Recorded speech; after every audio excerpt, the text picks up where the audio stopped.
নমস্কার সবাইকে। Moms food বুক চ্যানেলে আপনাদের সবাইকে স্বাগত জানাই। আমি আজকে আপনাদের জন্য নিয়ে এসেছি মটরের ঘুগনি রেসিপি। আপনারা কম বেশি এটা সবাই খেয়ে থাকবেন, তবে আমি এখানে খুব সহজ করে বানিয়েছি। খেতে হয়েছে একদম দোকানের মতন। আমি যেমন করে বানিয়েছি আপনারাও সেভাবে বানিয়ে দেখবেন, আশা করি আপনাদের ভীষণ ভালো লাগবে। আর যদি আপনাদের আমার ভিডিওটা ভালো লাগে তাহলে অবশ্যই আমাকে কমেন্টে জানাবেন। আমি এখানে মটরটা সারা রাত ভিজিয়ে রেখেছিলাম। সেই মটরটাকে ভালো করে ধুয়ে নিয়েছি। ধুয়ে এটাকে আমি প্রেসারে দিয়ে সিটি মেরে নেব, 2 থেকে 3টা সিটি মেরে নেব। এবার আমি মটরটার মধ্যে অল্প একটু লবণ আর একটু হলুদ দিয়েছি। বলে রাখি, হলুদটা দিয়েছি কারণ রঙটা না খুব ভালো হবে, আপনারাও দিয়ে দেখবেন।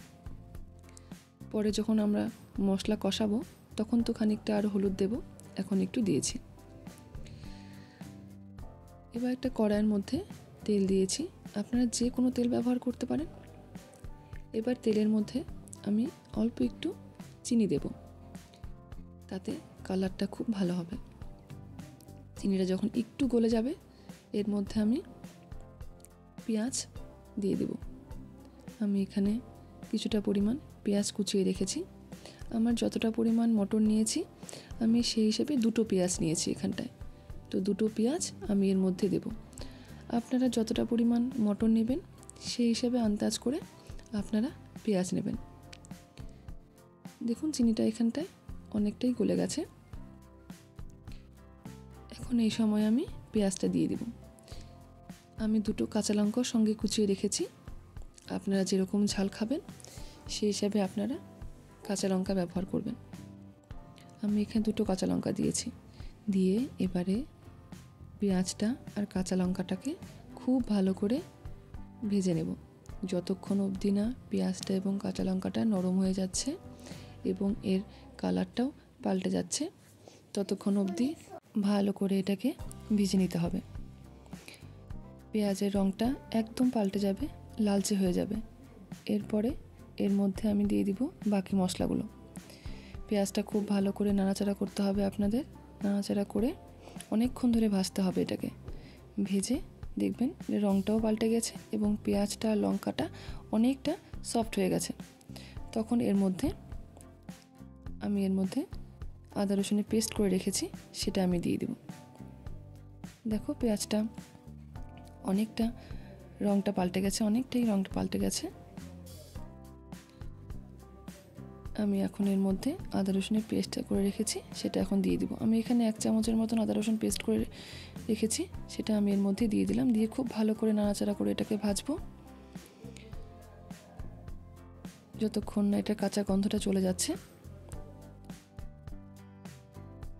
আমি এর মধ্যে একটু কাশ্মীরি লঙ্কার গুঁড়ো ব্যবহার করেছি, রঙটা খুব ভালো হবে।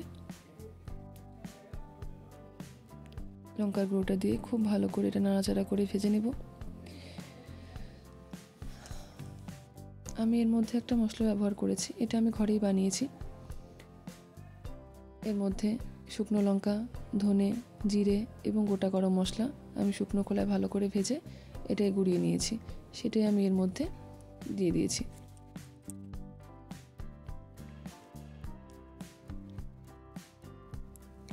দেখুন মশলাটা ভালো করে কষে গেছে।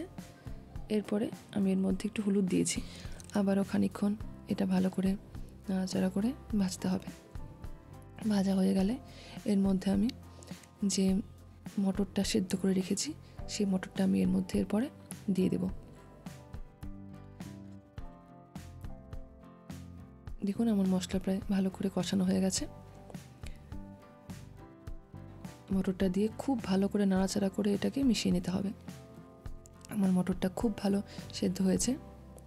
যদি আপনারা দেখেন আপনাদের মটরটা একটু শক্ত আছে, তাহলে একটা বাটির মধ্যে নিয়ে খানিকটা মটর একটু চটকে নেবেন, তাহলে না এর ঘনত্বটাও খুব ভালো হবে এবং খেতেও ভীষণ ভালো হবে।